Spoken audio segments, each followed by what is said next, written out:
Welcome to the Plain Talk Podcast. I am your host, Rob Port. Later in the show, State Auditor Josh Gallion is going to be joining us again. I realize I've been talking a lot about this auditor issue, but I think it's an important issue.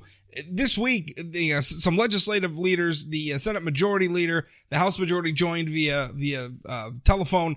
The Democratic Minority Leader of the Senate, Joan Heckerman, and some others met with State Auditor Josh Gallion to talk about, of course, this controversy where at the end of the session, the legislature rammed through policy to essentially gut the authority of the state auditor and remove from the auditor the power to unilaterally begin performance audits.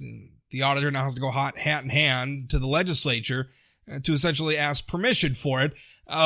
Coming out of that meeting, I guess the big news was that Senate Majority Leader Rich Wardner said that they're not going to call the legislature back into session to address that issue, which I think is a mistake. But Josh Gallion talks with me a little bit about what happened during the meeting and what the fallout is. So you'll hear from him a little bit later in the show. But before we get there, let's talk about China for a moment. Now, obviously, China's been in the news a lot lately because President Trump is busy fighting a trade war with the country. And, well, there's a lot of politics around that. As you might expect, President Trump is unpopular with Democrats, as Democratic presidents are with Republicans. That's all normal. And you're seeing sort of the normal sort of rote politics around this sort of thing, right? Where the president is trying to implement a policy and his proponents are trotting out a parade of horribles about all the terrible things that policy is going to result in. And I guess that's what's happening with China. President Trump has put in place, trade restrictions. China has retaliated, and our part of the world has been hit pretty hard by this. Soybeans, is the thing that gets a lot of the attention. Remember back during the 2018 election cycle between Kevin Cramer and Heidi Heitkamp, Republican and Democrat, facing off for that seat in the Senate, and suddenly North Dakota soybeans are on the front page of the New York Times because, well, that was the way the Democrats were thinking they were going to lure over red state, Trump-leaning voters who were probably inclined. And in fact, as we see now from the outcome of that Senate race, we're inclined to vote for Kevin Cramer. Now, here's the thing, though, is we're looking at this situation with China so much through the lens of the politics of the moment, right? And the politics of the moment is Democrats don't like Trump. Democrats want to undermine Trump's base of support. And so the thing that Democrats are myopically focusing on is the fact that Trump's trade war is, I think it's fair to say, is disproportionately impacting people who live and work in Trump country, right? Farmers and manufacturers, people like that. The Rust Belt, the Farm Belt. People like that. I mean, rural America is Trump country, and the trade war with China is hurting Trump country. But I think that's myopic. Again, I think that's the politics of the moment. Let's zoom out here a little bit. In 1995, then President Bill Clinton extended most favored nation status to China. Now, it's kind of ironic because during the 1992 campaign, he actually got in some digs at his opponent, George H.W. Bush, for allegedly being too soft on China. But once he got into office, and he'd been in office for a few years, Bill Clinton wanted to begin to extend the olive branch to China. And I'll tell you, it wasn't just Bill Clinton. It wasn't like this was a Democratic initiative. A lot of people felt this way. This is what Bill Clinton said at the time. I quote, "This decision offers us the best opportunity to lay the basis for long-term sustainable progress on human rights and for the advancement of our interests with China." In 1998, under the Clinton administration, we extended the most favored nation status with China. At that time, President Clinton said, "This decision offers us the best opportunity," I was repeating the previous quote. Here's the actual quote from 1998. "Trade is a force for change in China, exposing China to our ideas and our ideals in integrating China into the global economy." In 2000, the United States government moved China to permanent national trade status, and again, President Clinton cheered the move. He said, I quote, "We can work to pull China in the right direction, or we can turn our backs and almost certainly push it in the wrong direction." Now, this is very compelling stuff. This idea that we could take a country like China, which is run by communists, which is a very oppressive, very authoritarian regime. And the idea that we can help modernize this country. We can help reform them. We can bring them around on issues like civil rights and make them good global neighbors simply by trading with them, right? Simply by opening the doors to our economy, saying, send us your stuff. We'll send you our stuff. We'll trade with one another. Our cultures will intermingle. Our economics interests will intermingle, and we'll be better neighbors. And that's compelling stuff. I mean, that's the sort of stuff that works on like the neighborhood level, right? Where you're neighborly, you're lending tools to one another, you're helping one another mow each other's lawn, shovel each other's driveway, lending the proverbial cup of sugar, all of that kind of stuff. It makes sense. And for those of us who believe in capitalism, those of us who believe in free markets, one of the big draws of that is how pervasive capitalism can be. Right? So the idea is we open it up, and how long can a communist regime exposed to the realities of capitalism, how long can that sort of authoritarianism survive? Well, the problem is, as we've learned with China, it can survive for quite a while. Have we made China a better place? Is that nation a greater or lesser threat to American national security, to global security, than it was in 1995. China has used international trade as an entree to wholesale theft of intellectual property.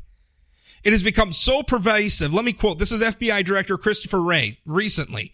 He said, I quote, these Chinese intelligence services strategically use every tool at their disposal, including state-owned businesses, students, researchers, and ostensibly private companies to systematically steal information and intellectual property. And what this means, the reality is cell phones, tablets, televisions, internet routers, all of these consumer electronic devices that are made in China are a security risk because we don't know what sort of back doors the Chinese may have put in them. Even if it's a quote-unquote private Chinese company, the Chinese communists have their tentacles everywhere.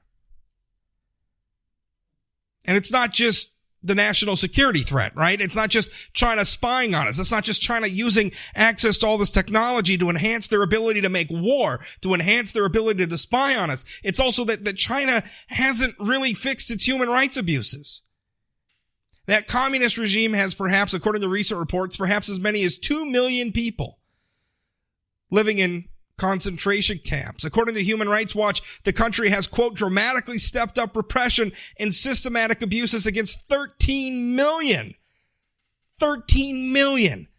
ethnic minorities, including Turkic Muslims, Uyghurs, ethnic Kazakhs. In 2018, the president of China, Xi Jinping, he's been general secretary of the Chinese Communist Party since 2012. He's been president of China since 2013. He indicated his desire to hold power indefinitely last year by abolishing term limits for his presidency. Which means essentially he can be president for life now. Remember, all of this is happening. China, when it comes to economic and military strength, is second only to us in the world. And that gap is closing. I think we're used to enjoying a sort of head and shoulders lead over the rest of the world when it comes to economic might, when it comes to military might, but China is closing that gap, and China is not reforming. Their government is not respecting human rights. Their government is belligerent. Their government is aggressive. And if things continue as they are, they could soon be more powerful than us. They could swing a bigger economic stick on the national stage than even we do. Now, as President Trump fights this trade war with China, we're all talking about the politics of the moment. We're all talking about soybeans. We're all talking about the stock market. We're not talking about whether or not our generations worth of trade with China, our elevation of China into a most favored trading partner with our country, if it hasn't colossally backfired, if it hasn't created a situation where we weren't helping them reform, but instead we're giving an authoritarian regime, an abusive regime, and a belligerent regime a fuel cell on which to grow and get more powerful. Instead of putting water on a fire, it kind of seems like we threw gasoline on it. And we're not talking about this because, again, we're talking about soybeans. We're talking about the stock market. We're talking about the politics of the moment. We're framing everything in the context of what might give one side or the other the advantage in the next election. And we need to be zooming out and looking at this long term. I don't know that it should be really about whether or not we get back to a point where we can sell our soybeans into China.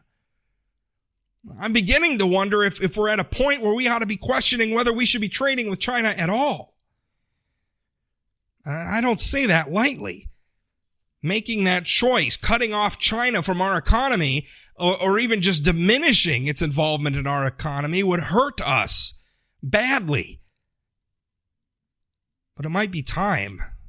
That might be the hard question we need to ask. State Auditor Josh Gallion up next. This episode of the Plain Talk Podcast is brought to you by Energy of North Dakota. Oil and natural gas from North Dakota strengthens all of America. And through our abundance of talents, innovations, and technologies, energy responsibly produced here translates to worldwide economic stability. With producers and our communities working together, we're securing a sustainable future that generation after generation can build on. It's all happening right now with Energy of North Dakota. Learn more at energyofnorthdakota.com.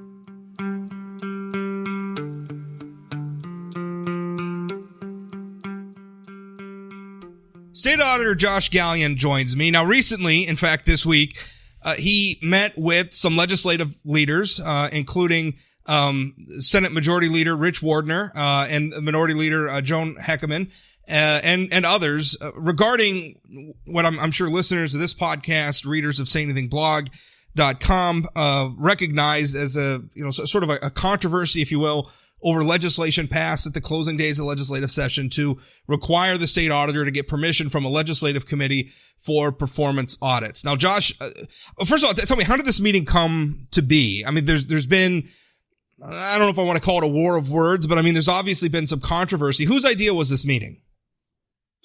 Well, thanks, Rob, for having me on. Senator Wardner reached out to me and wanted to pull this meeting together and have a conversation about kind of where we're at and where we go from here. So how did that conversation go? Well, I think it was a good conversation. We were able to share, some of our perspectives, some of the concerns that each of us have, not just with, the change in policy, but we're interested in, finding out a little bit more about the perspectives from each of the different groups. The legislature shared some of their issues, concerns with what's going on, and we were able to share some of the issues, concerns with how that policy change impacts the office. I think it was a good information exchange. I did learn quite a bit from it. We were able to really put a lot out there. Now, my understanding, you can correct me if I'm wrong, but my understanding was that this legislation passed at the end of the legislative session with really no input from your office at all. I'm assuming that's correct. Did they explain why when they came and met with you, why this needed to be done? They didn't get into any of those specifics. Again, none of the conference committee members were participating in the meeting, so nobody could really speak directly to the process and why this was added at the very last conference committee meeting on the auditor's budget at 7 p.m. at night meeting. Then it was approved on the floor of the Senate the very next day. I think less than 20 hours later, this approved by the Senate. But no, we didn't get any of the specifics. We really just talked about some of the bigger issues and concerns. Some of the what's been talked about, the communication issues. We talked about, I think some of the other comments have been to try to rein in the auditor's office, and we were able to talk through a lot of those different things. So what were their issues? I mean, obviously they came to you and they're justifying this to you. So what are their issues? Well, I think one of the things that I learned is a lot of what my predecessor had done, the processes were some of the biggest things that they talked about. And in the past, the way the auditor's office would put audits out there is we would kind of quietly upload them to our website and then wait for the next legislative audit and fiscal review committee to really disclose those publicly, because as you know, those legislative and audit fiscal review committees are public meetings. They have agendas. They're published, so everybody can kind of see what's being talked about. Well, I think that's some of the biggest issues. I think the legislators liked having that kind of prior notice. And one of the biggest things that I've changed in the auditor's office, beyond trying to rewrite the reports to make them easier to understand, but we're also leveraging our website, our social media. We're doing press releases, and we put that information out there to everybody the minute we have those audits substantially completed. I think, again, as the state auditor elected by the citizens of North Dakota, my focus is making sure that I get that information into the hands of the public. And so I think that's probably the biggest rub, was the change in the way we communicate. And I think the legislature trying to rein in the auditor to, I don't know if the intent was to really do that. I'm using terms that other people have used, but it was kind of to slow things down, where I'm trying to speed things up and get more information out there. I think people need to understand. I mean, to me, when you're considering the powers of a given government office, you look at where the mandate for that power comes from. Now, we have some government officials that are appointed by the governor, which essentially means their mandate comes from the governor. They serve at the pleasure of the governor, and they have some duty to report to the governor. Their mandate's not necessarily directly to the people. They report to the governor, who in turn is accountable to the people. You're elected directly by the people. You're not appointed by the legislature. You're not appointed by the governor's office. And so what you're saying is, while in the past, the auditor has been sort of deferential to the legislature and held back on releasing audits until they were, delivered to the legislature, you're saying, well, no, I'm elected by the people. When we produce an audit and the report's done, I'm going to communicate that to the people, and the legislature can find out at the same time as anybody else, which doesn't preclude you, communicating with the legislature or explaining things or being responsive to members of the legislature when they have questions. Just saying, I conduct audits, and those audits are going to be available to the people when they're done. Correct. And to me, that's the way I feel it should be done. So that's the leadership that I'm bringing to this office, is making sure that we communicate directly to the citizens. We make all of our information accessible, understandable. To me, that's key. If you really want to impact change, and we redid our mission statement to create informative audits to improve government. And to me, the best avenue for improving government is making sure that you've got an informed citizen out there who can ask questions. And so while we're not saying that we're not, going to present information to the legislature, to me, LAFRC, that Legislative Audit and Fiscal Review Committee, to me, the purpose and the intent behind that should be more as an information exchange. You've got legislators who can have direct access to myself, the auditors, to ask questions, to understand what the recommendations were.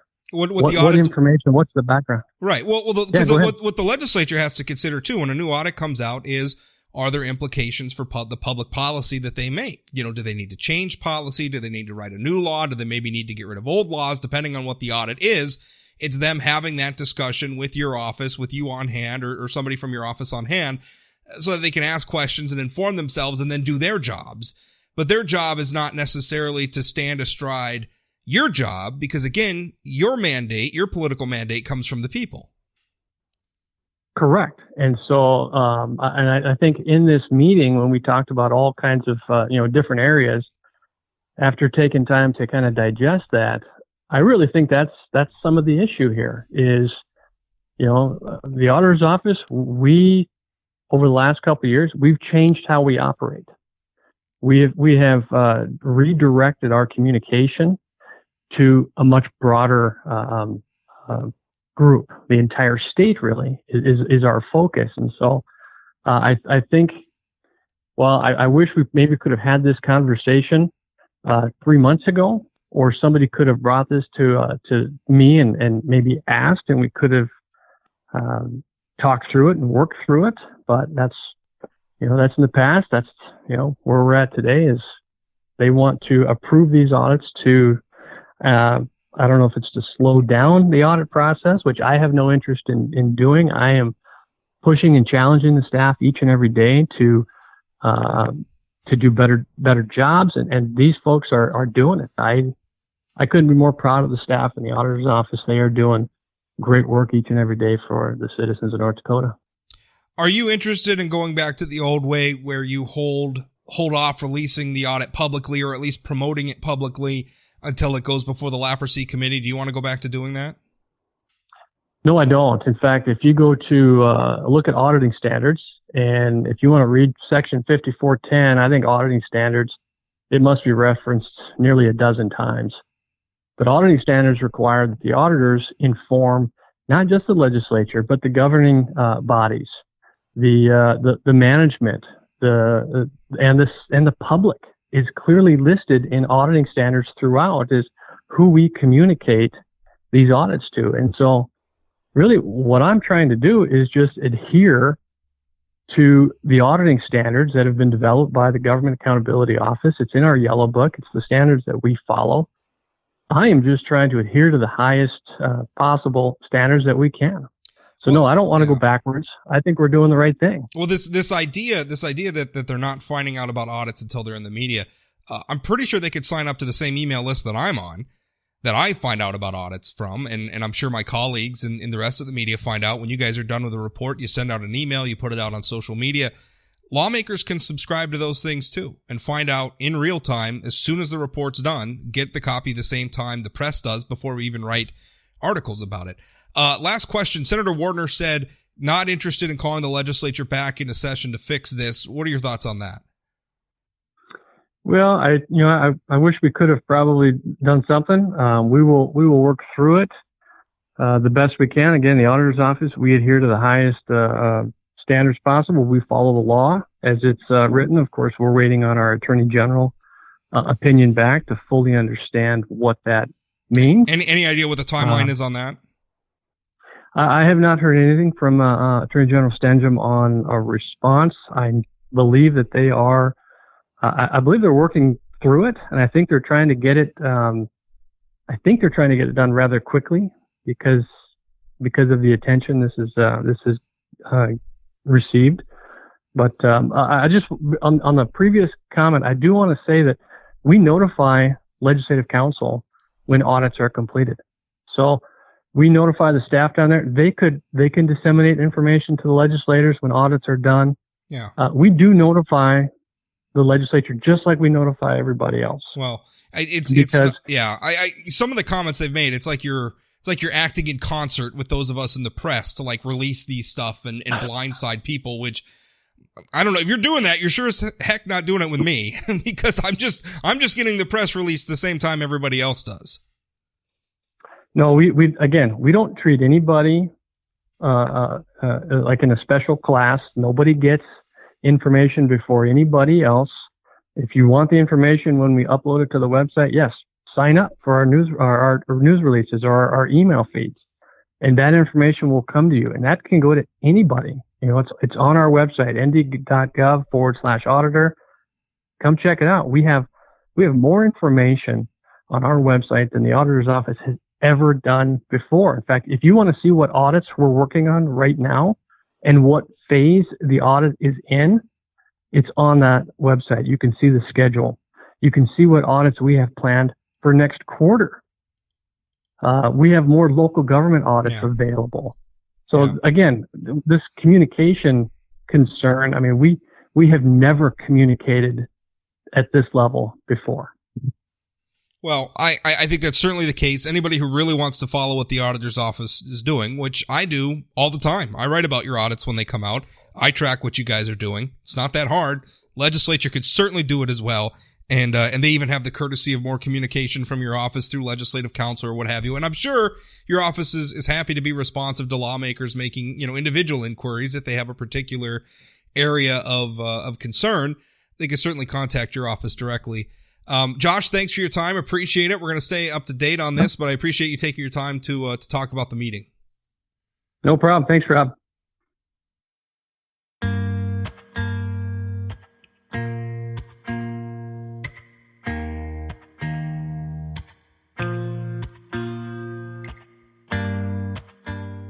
That's it for today's Plain Talk podcast. Remember, new episodes of the show come out weekday mornings, although during the summer, as I announced in the last episode, where I probably won't be doing new episodes on Monday mornings. Instead, I'll be uploading the audio from my weekly segment on the Jay Thomas Show on WDY AM 970. We have a lot of fun during that segment. I think they should be fun to listen to, but probably not during the summer, new episodes on Monday, but the rest of the week, it should be regular as clockwork. If you have any feedback on the show, you got any questions at any time, if you want to send in questions for our weekly guest, Senator Kevin Cramer, Congressman Kelly Armstrong, you can do that at rob@sayanythingblog.com. Get all sorts of update.